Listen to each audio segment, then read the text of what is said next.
Hi, this is The Early Effect, the podcast where you get to be a part of a conversation with your friends without having to contribute. Today, we have the power to talk about the new Netflix Masters of the Universe Revelation series. And we're gonna!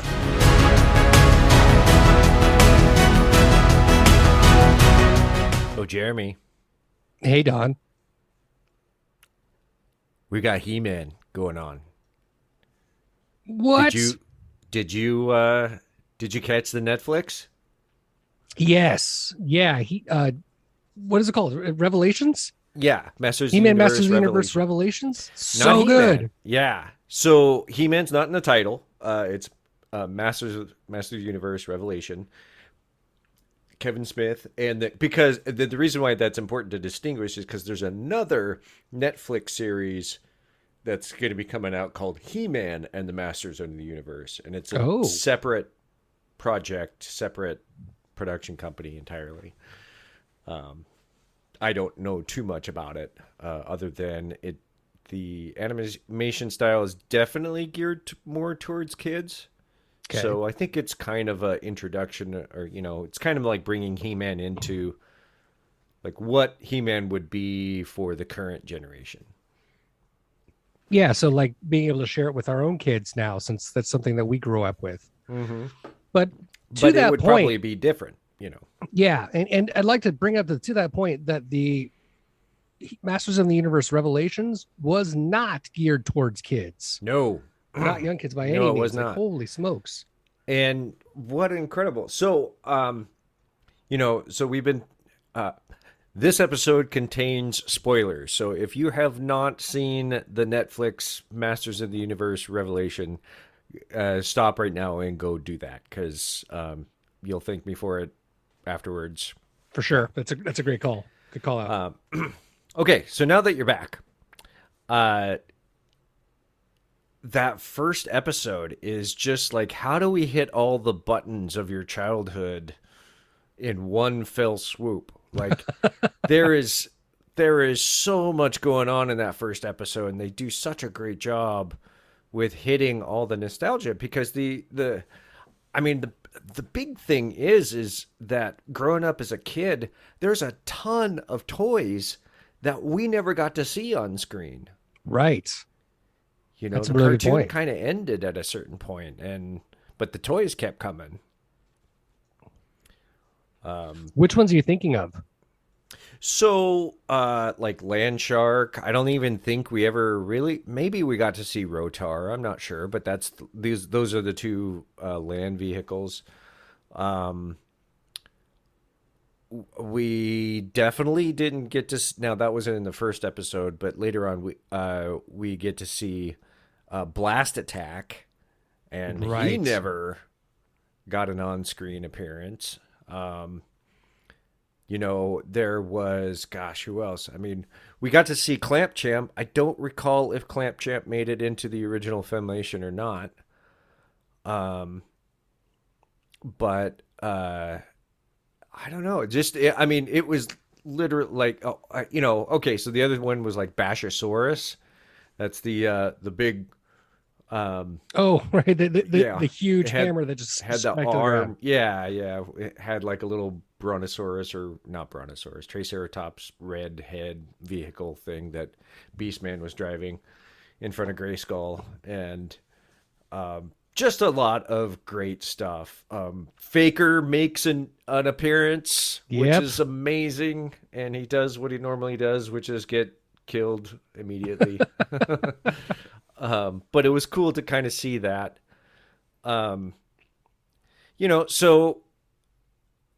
So Kevin Smith intended on making this for us, right? Right. Like that was the intent of this whole thing. And of course, with fandom being the way it is, it's going to be split, because you have dumbass fanboys who sure are going to whine and cry about it. To that point, I just want to mention real quick that there's going to be a lot of me nodding along, Yeah. and I'll be honest. If you ask me to drop names of characters, I'm not going to have them. I grew up loving the idea of He-Man and being completely forbidden from seeing it, having Mm. it in my life, owning any toys, or playing with friends who had the toys. Oh, wow. Literally cut out as much as possible. My mom was terrified of He-Man and fully bought into the satanic panic. So anything that could have been somewhat devil and not at all God was just horrible in the 80s. So this is going to be a lot of me vicariously living through you. And for me, a lot of these characters, this was my introduction to them. Mm. I got that they were making like nostalgic appearances, but like I didn't know who most of them were, other than Yeah. like Orko, right? Sure. That I was a big fan of. Like everyone else, I was like, okay, that's who that was. Oh, that was that name. Yeah. And then I had to like really go through and like, even when Tila showed up, I'm like, wait, is that really a thing? I had to ask you about it because you named your dog after her. Mm-hmm. And I was like, wait, is this the same Tila? You're like, yep, that's why it's spelled that way. Yep. So anyway, I don't mean to cut you off, but I just want to let you know that I may ask some questions because I'm not Yeah, going to know please the do. history. Yeah. So, I mean, okay, so it's not a direct, specifically a direct sequel to the Filmation cartoon. It's not done in that style. It's certainly not done in the the sort of humor level or kids level kind of thing. Right. They definitely went with the animation, the anime kind of more grown up version, and people like characters actually die in this, so that's not a thing that they could do previously. Right. Like the sort of power stabbed Skeletor. Yeah. Like I freaked out when that happened. I was like, oh, he actually got him. And then there Hmm. was blood, like Yeah. purple Skeletor blood out. And I was Yeah. like, what is going on? Yeah. It was kind of brutal. Well, and but that also plays into the fantasies and the sort of play scenarios we had growing up as a kid, because we're going to go there Sure. as boys growing up and be playing with swords. And yeah, someone's going to get run through, a few times. Yeah. That's just part of play. No matter how many times He-Man beat Skeletor or conquered Skeletor or defeated Skeletor, we always use the word killed. Yeah. Like he killed him. So here's something that you may know now but didn't know then, and it's funny because your mom is not the only parent who had that particular reaction to the original He-Man as it was growing up. I mean, it wasn't just the satanic panic thing, but it was also a perceived violence, right? Because it was Sure. also coming out uh, on the heels of the Conan uh, Yeah, exactly. popularity. And so it was kind of perceived that it was going to be like Conan, which, is obviously quite a bit more violent. The interesting thing about Filmation and what they did with He-Man is that He-Man never punched any other character, like a person. He Really? never he could throw a person, or they would maybe tumble together like a wrestling tumble, and then they'd end up somewhere. But he never struck anyone, Huh. never struck a person, never laid a hand on anyone. The things that he punched were walls, were mountains, were inanimate objects. Right. Even So in this show, he punched the ground. yeah, Right. There's yeah. a big ground pound. That's a good point. So yeah, it was a very mistakenly perceived that it was violent, and it wasn't. It was probably one of the least violent kid shows on television at that Hmm. time. And it had that moral message at the end.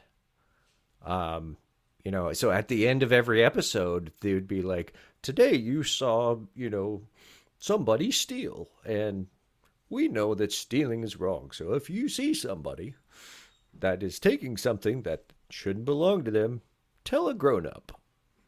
I had Till next no time. idea. Yeah, every single time. There was a new moral at the very end of every single episode. I remember that for GI Joe. I remember the GI Hmm. Joe had the morals, but the He-Man, that's really cool. And they were great. Now, there's another cartoon that was very popular at the time. Uh, Sorry, that's my dog's in the background. Yeah. I'm the only one home at the moment, and so they have free reign, and they are taking advantage of it. Thundercats. So, and Oh yeah. Thundercats is another show that, I mean, us kids of the '80s have always wanted to see that crossover between Masters Universe and Thundercats, For and they did it in sure. the comics and whatnot. We're not here to talk about that, but Thundercats hit the sort of moral ground a bit heavy-handed. You go back and watch He-Man and the Masters of the Universe original Filmation cartoons, and they're still pretty watchable. Okay. They still kind of hold up. I mean, they're cheesy and for small kids, it's still good fun. With Thundercats, you're just like, oh my God, how did I ever not notice this as a kid growing up? It is so like moral heavy. Really? it, it was yeah, it was striking. Going back and watching some of that. I have such fond memories of Thundercats. I just Again, I was forbidden from watching Thundercats, and I wonder if my parents had known that it was all about morals, they wouldn't have made me watch Gospel Bill right. and right the greatest book ever Probably told. not. Because you still had Skeletor, and you still had, and they did talk about demons, Sure. you Yeah. know, and knowing what I know about your mother. Now I we don't know each other. I don't know that I've officially met her yet or not. But what I Nice. know of her is I think with her particular worldview, this still would have fallen into that category for her. It's So not quite Philippians 4:13. yeah, Check. I don't think we're there yet. So, but let's get back to the show. Yes. Um, so He-Man dies. Episode 1. Episode 1, after Skeletor dies. Oh my Skeletor gets God. run through and then He-Man dies. Okay, so for years I have been running something called Epic Arena. It's a role-playing game situation, and what it started back in Dungeons and Dragons 3.5. And the idea was we never get to play epic level characters, Right. right? And so let's build 27th level characters and throw them in a encounter and make them fight and see what they can do. You know. Yeah. And often those matches were like over like that. I mean, just and what's really funny about that is those characters take hours Oh, to yeah. build. Oh my God, so much. Like you could spend probably 32 hours building the character only for it to die in 2 minutes. Wow.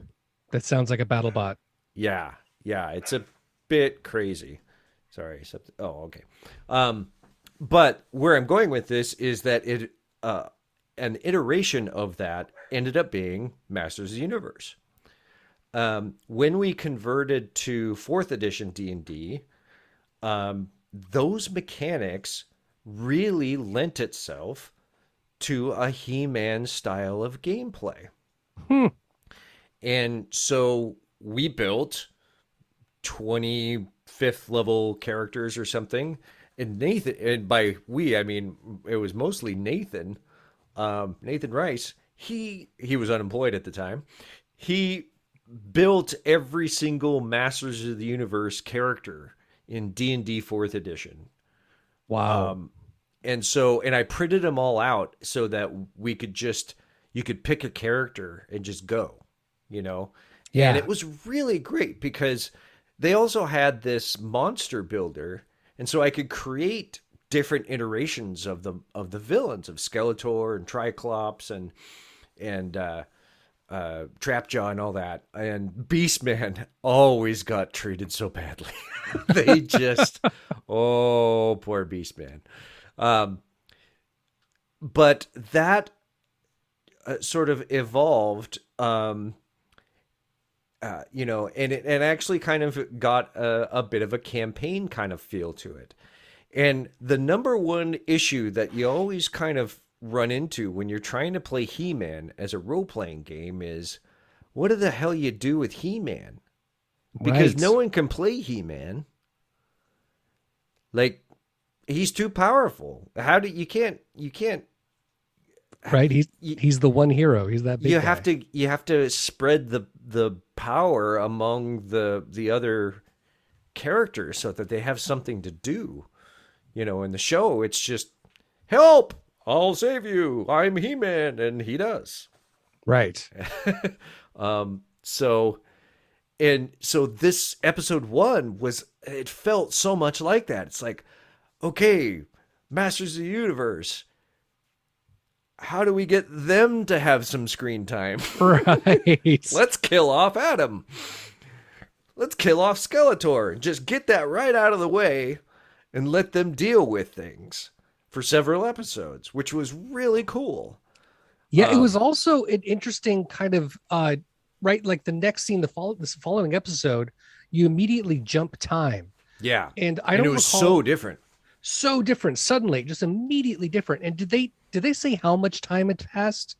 I don't think that they did. I They mean, didn't. I get the sense that it was a few years.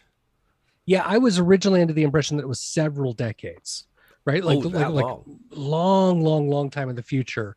But the characters didn't make sense, right? No one really aged that much. Yeah. So I think you're right. I think the way the characters aged was only a few years up, but like everything was changed. Now there was tech everywhere. Like there was tech before, but now because magic was dying, and the magic of all of Eternia was actually just falling away, and the entire universe was dying of it.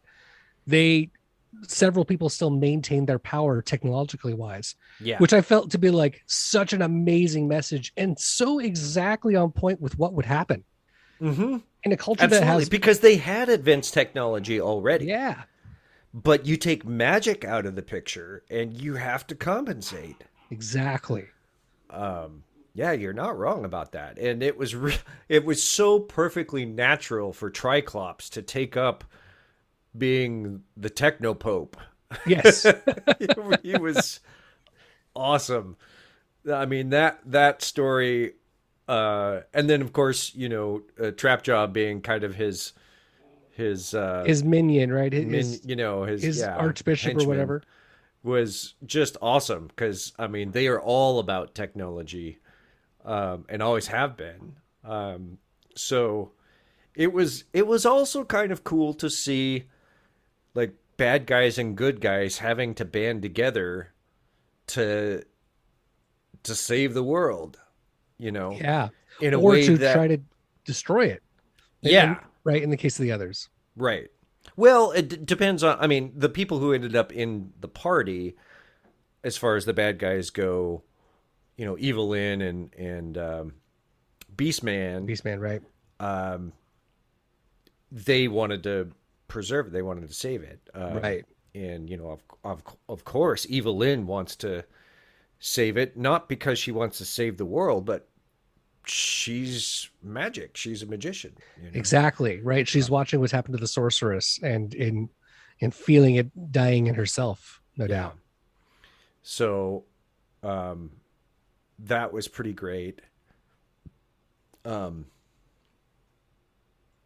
The man at arms. Can I talk about that one real quick? Because Yeah. that seemed to be a real interesting plot line that came up where He-Man was the face, he was the show, he was the one that everyone knew and everyone recognized.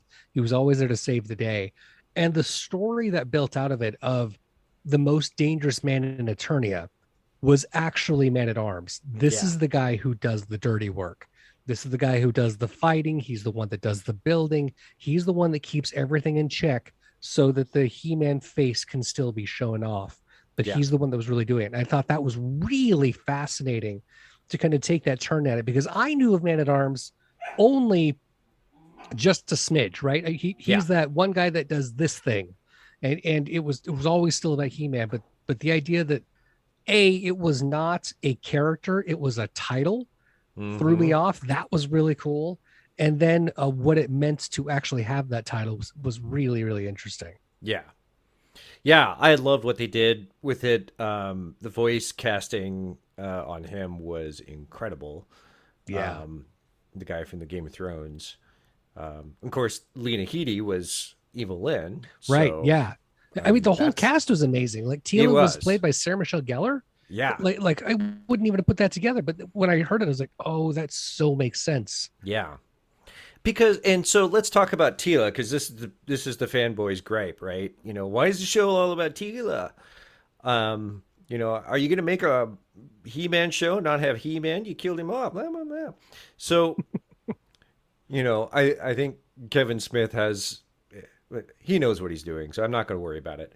And he's dealt with that. But Tila's arc, this is a lot of Tila's story in this first bit, and the idea is that it is revealed to her, revelation, she has a revelation that Adam is He-Man. She sees him reverse transform. She sees Cringer, she sees Battlecat revert to Cringer, Yeah. at the very end of that first episode, and now her entire world is turned upside down. And I will tell you, I'm real tired of that trope of I've been lied to my whole life and now everybody's an asshole. It's a very tired trope. Mm-hmm. But this makes so much sense because here throughout the whole thing, like from the beginning, only four allies know his secret: Man-at-Arms, Orko, Cringer, and the Sorceress. That's it. It is those four. Gotcha. And those four were always with Tila. Mm.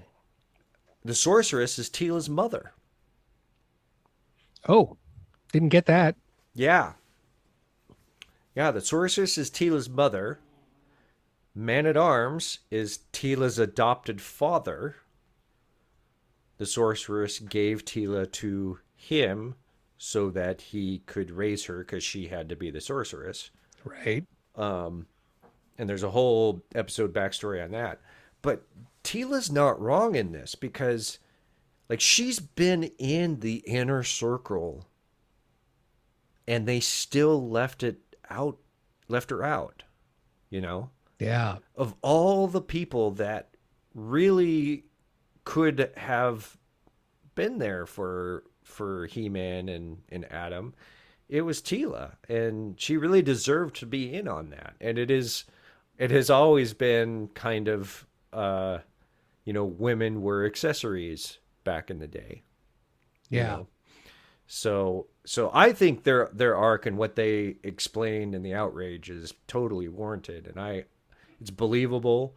I love how they brought in Evil Lynn and her codependent struggle and relationship with Skeletor, Oh yeah. and what an unhealthy relationship that was, and how she succumbs to it in the end again. Oh my God. She goes That back broke to him. my heart.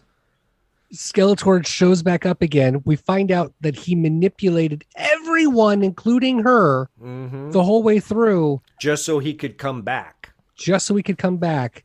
And then she goes, all right. And then she's just into it. Yeah. Like, it just blew my mind. I was like, that just really, really just made me sad. And I know that that's intentional, and it was a great intentional choice. A lot of people thought it was a cop out. It's not. We don't have part 2 yet. I was gonna say, yeah, this is act 1. Yeah. So, yeah. So the storyline I think is fantastic. A couple of the other things that I want to talk about real quick, because this is a bonus episode, so I don't want to do the whole full thing of early effect on this, but a couple of things I do want to get to, and one is the nostalgia factor of these toys that we never got to see on screen and then finally got to, and the big holy shit, jizz in my pants, um, uh, crazy scene was Preternia, Heaven. We get to see the three towers with the. This was a playset. You look on eBay. You look on Google. You Google that Eternia. It's not Preternia. Eternia playset, and it is the holy grail of that era. Oh Of wow. like it is, and it's huge. It is a massive playset with this tracks that go in between the different towers and stuff, and it never makes an appearance in the show. And so and then when it came out, you're like, what is this? Because it says it's Eternia, but it doesn't look anything like the planet. Right. What the hell? And in the comics, they do work in what that is. And in here, I really like that they made it into this part of heaven. And Preternia is actually, according to most of the comics and the lore, is like prehistoric Eternia, so way back. That Um, explains all the dinosaurs. yeah, but they're kind of interestingly using it as heaven. Um, so I thought that was interesting. So that was a massive, massive reveal, and that it played a huge integral role. Like we got to see it work. Yeah. We got to see what was inside and how it works, that sort of thing. That was a huge payoff. The other one was seeing the the original heroes, and hero, literally hero, is in Hero. there. Yeah. Um, which is incredible. That it's just great to see that on screen. The other one that is he was a uh, an original iteration of He-Man, a rejected design. But it was the guy with the black armor and like the white. Yeah. I Um, was wondering who that was. yeah, so that is Wundar, and Wundar, I think was he was, so they made another character which I'm surprised didn't make it. So I'm very interested to see what role he's going to play in part two, because I know he's going to show up. His and the character's name is Zodak, and he is this sort of he's like the Watcher in Marvel, Oh, okay. you know. Kind of overseeing everything, but not Yeah, interfering at all. yeah. So, and super powerful. And so, but Zodak has a red version of that armor with the Oh, white. cool. And so, but there is this original Wundar version, and we never really got any sense of what the hell that was. Um, and I just love that they just made him one of the previous holders of the sword Yeah. that died. I mean, in King Grayskull, I love that they made him black, because I was going to say finally, that I actually really dug the diversity that yeah, was put into this. Like it really played off nicely, and didn't feel, in my opinion, it didn't feel over-serving by any means, and it shouldn't. It should feel very, very inclusive in general, but I yeah, didn't feel like there was anything that was shoehorned in to be inclusive. no, Like no, it really played nicely. It was very, very on point. yeah. So representation was awesome. I felt, for a protagonist, a lead protagonist that is uh, the ultimate in white male masculinity, Right. He-Man. I think they did a really good job with that, and I think that's the backlash that we're seeing is these white male Right. masculine uh, Where's my people supreme white leader? are having their masculinity challenged and threatened and belittled or something, or they feel it's lesser than, and so that's why there's this kind of weird backlash, which is so unfortunate. But Well, um, I'm excited that that keeps happening. Like I mhm. hope it's going to be they're not going to be as sensitive to it eventually. And who cares if they are? Yeah, Because I don't. the idea that that continues to change is great. I'm not gonna lose sleep over those people. Um, so so many great things about this show. You get this great arc. Oh my god, the things that happen with Orko and his bond with Evil Lynn. Oh yeah, of all What? things, right? How It that was connect so cool. his backstory was like I got the impression like, oh, no one's ever heard this before. No, Like this is no, so cool. that was amazing. Um, you know, Orko was supposed to be the Oracle, but he was a baby or he's a kid, and so he could only say Orko, and so that stuck. Right. And I love that. And then at the end, at his end, because he dies fighting Scareglow, right? Yes. Yeah, because it was the Skeletor of the Yeah. Subternia version. Yeah. So So Scareglow. that is that. I always thought that interesting because Scareglow was a toy. It was a character that was always confused with, is this Skeletor? Is this weird? It was even advertised as the ghost of Skeletor, or Nice. Skeletor's ghost. And Skeletor's ghost sort of implied, is it the ghost of Skeletor, or is it a ghost that belongs to Skeletor as a minion? Right. You could go either way. But Tony Todd voices Scareglow, and he's Wow. fucking creepy. So Yeah. cool. Um, That was a it great scene. it Subternia was, was, I think, my favorite episode. yeah, Like I loved everything that happened in that one. yeah. I mean, the mythology was so rich. They did such a Oh, wonderful storytelling in building upon existing mythology and treating it with kid gloves, I think.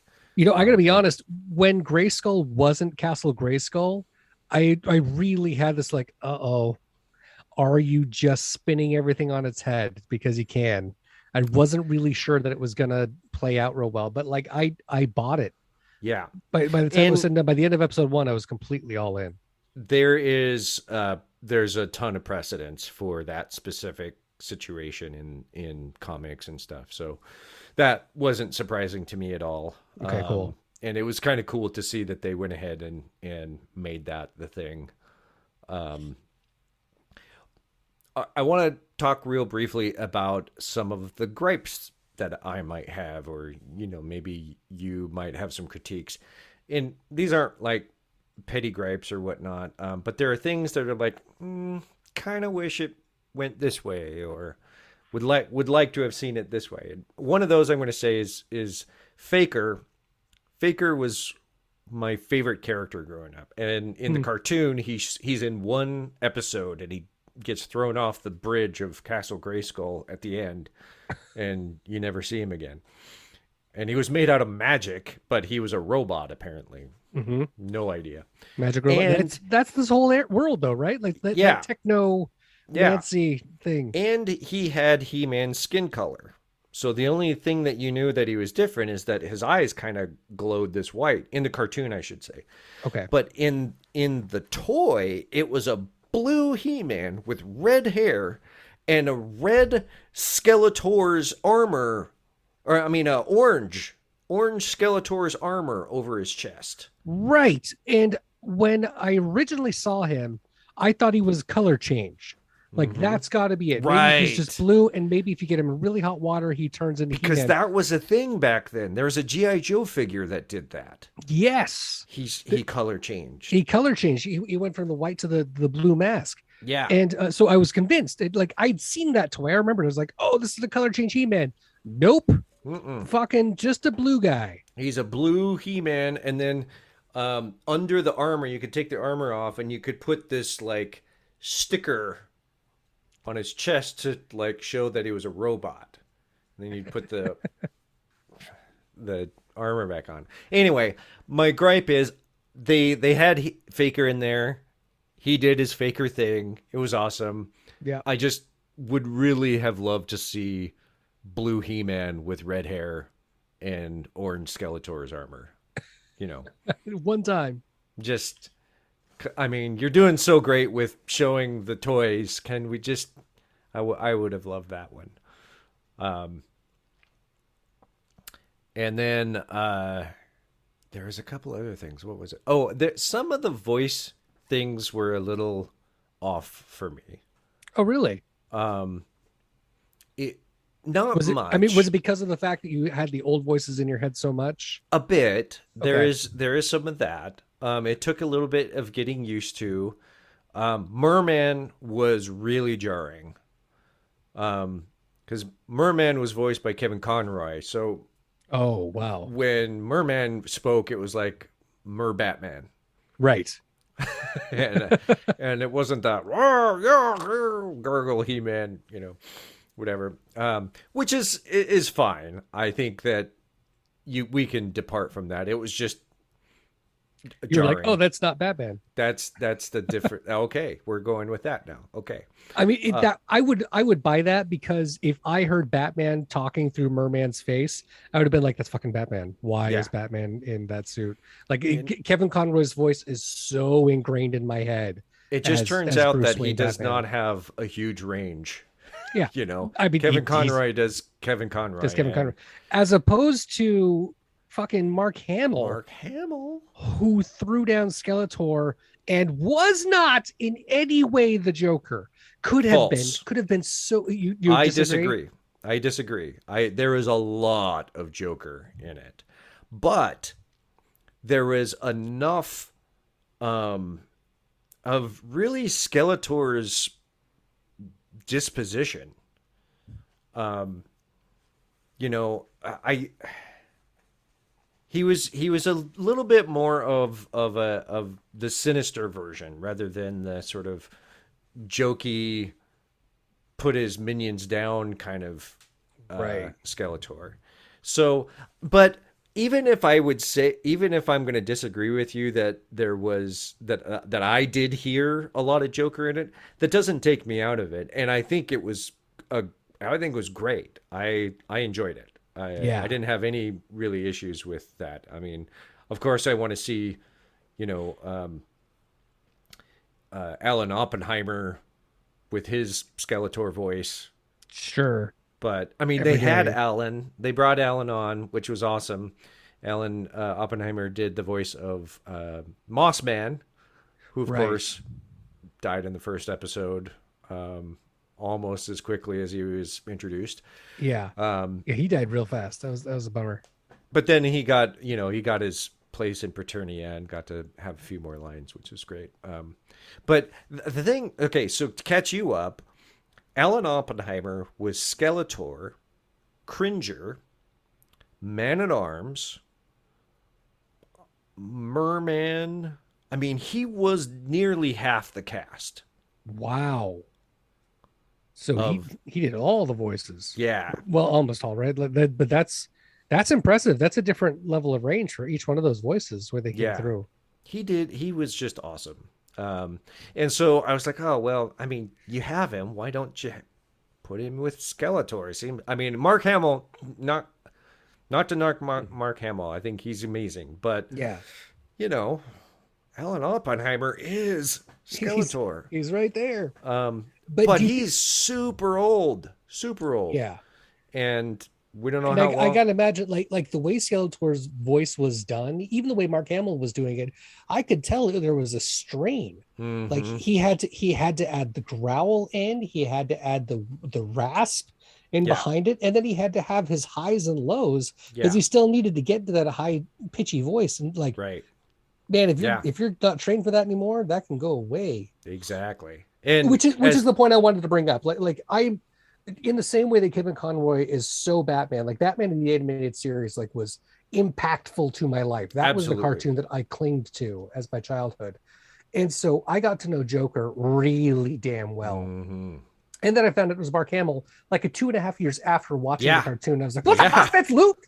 And Yeah. so I freaked out about it. So I really, really dug it. And the way he could carry the laugh that was actually there and then just went maniacal, and his different things. And so when I was listening to it, and I was like, who is Skeletor? Because I was like, there is a familiar tone. Mm-hmm. There is something I get that's familiar with this. And I looked up at Mark Hamill. I was like, oh, yes. Yeah. Now I hear it. And you're right in that, because what you were saying, as opposed to Kevin Conroy, is that Mark has such a range. Yes. His range is huge, and it is. He's very, very talented, in that way. And so I'm very excited about, Skeletor and what he's doing with that. He-Man. So I got no problems at all with the guy playing Prince Adam and He-Man. Okay. I think his Prince Adam is spot on. It's what it should be. But the whole by the power of Grayskull and that whole thing, I really, really think that they should have put the reverb. Sure. In the voice. And to distinguish He-Man's voice, like He-Man was just like Prince Adam yelling all the time. It was like you couldn't have a quiet He-Man. Right. It's just his voice, and it's a funny caricature of what you would do, but I think as far as I have the power and that such iconic thing, yeah, I really, really wish they would have done the reverb. I'll agree with that, though. By the power of Grayskull, that happened exactly once, if I recall, at the beginning. We saw Twice. him once at the beginning and then once at the end. Right, but once at the end didn't work out because he got stabbed. Yeah, but he still did the by the power of Grayskull, and that still had a kind of. Did he? He didn't get to say Grayskull, like it didn't finish. He didn't get that word out. Really? By the power of grit, and then stabbed. Fucking spear through his chest. I thought he got it out, and then when he was about to do that sword thing, in front, that's when he got stabbed. I mean, we'll have to rewatch it, but yeah, I'll have to rewatch. But you're either way, you're right. Yeah, but I agree with you though. Mm-hmm. Even in She-Ra, for the honor of Grayskull, the echo, the reverb happened afterwards, and mm-hmm. and I think that absolutely would have been it, and it may still be. It may come if the Sword of Power trades hands, which I'm guessing it will, because Adam died again, like real death, and that was the thing. Made a whole big thing about, hey, don't die. If you leave this place, you ain't coming back. Yeah, like he was in Eternia because he had done his duty and he got a pass from whoever gives a pass. Yeah, like it was determined that it was determined that he did his honor, so he gets to come here, even though he didn't quite earn it. Yeah. However, that was determined. And then they're like, "Don't leave, because if you leave, you're not making it back." And then promptly dies. Yeah, like 5 minutes. I thought that was awesome. That was really a shock. I was not expecting it. Well done, Kevin Smith. Well done. But again, like, okay, magic's back now. Even though Skeletor is Skelegod now, magic is back. That means the sorceress should be at full power again. Sure does. So she would definitely have the capability of healing Adam and bringing him back somehow. But I don't know if that's going to happen. We'll see. We'll see what happens. I'm very interested to see how they get themselves out of that one. Do you know when the second season is supposed to be released? No one does. It's not. Hasn't been. It's like basically complete. It's not incomplete at all. Yeah. But it just hasn't been released as far as when they're going to do that. But God, I'm excited about it though. Me too. It's so like I rewatched the first episode with Caitlin, and she was like, not really into it, which is cool. But I kept wanting to keep going, so I'm gonna watch it again. And I asked when I started, I asked Josh if he wanted to join me. He's like, no, I don't think. Wait, is this a new one? And like that was his entire sentence. Yeah. He's like, no. And then he stops. It's like, oh, I thought you were gonna rewatch the old one. I will totally watch the new one with you. And then he did, and he's like, who is that? Who is that? Who is that? It's like, I don't know, man. I haven't watched this either. Yeah. Oh my God. So excited. And just very excited for all the characters. Even the new character. What's her name? Andra. Yes. Yeah. Talk about pulling an obscure character out of the original lore. Holy shit. Was she original lore? She is not a brand new character. She existed as just this so really awesome. Again, well done, Kevin Smith. For real. For digging into the lore. Was she a black girl in the original ones too? No one was black in the 80s. See, I didn't know, but I wanted to confirm. Mr. T, man, he was my black dude. I know. And I mean they did have some racially diverse characters, but they are also caricatures back then. So yeah, not great. But anyway, they're fixing a lot of that and very excited. And anyway, that I don't know if we really need to spend too much more time on this, because I think we just should go watch it again. Yeah, agreed. Watch it a few more times until the next one comes out. I think it's a good call. Yeah.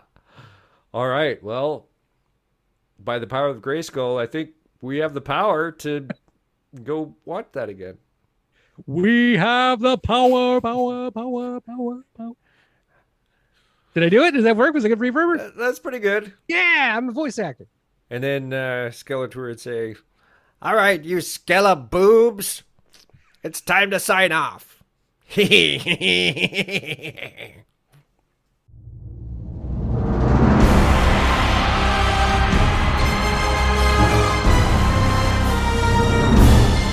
Thank you for listening to The Early Effect. Subscribe to this podcast so you get every new episode automatically. If you enjoy the show, please consider joining my Patreon at patreon.com/DonEarly. That's patreon.com/DONEARLY, where you'll get to hear all the episodes early and have a say in what we talk about. And now for an important message.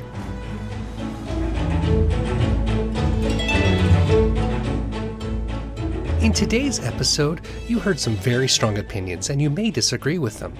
That can stir some strong emotions in you around what you think is the right opinion, and that's okay. Just remember, none of our opinions really matter in the grand scheme of things, so just stop giving a fuck about it. Until next time!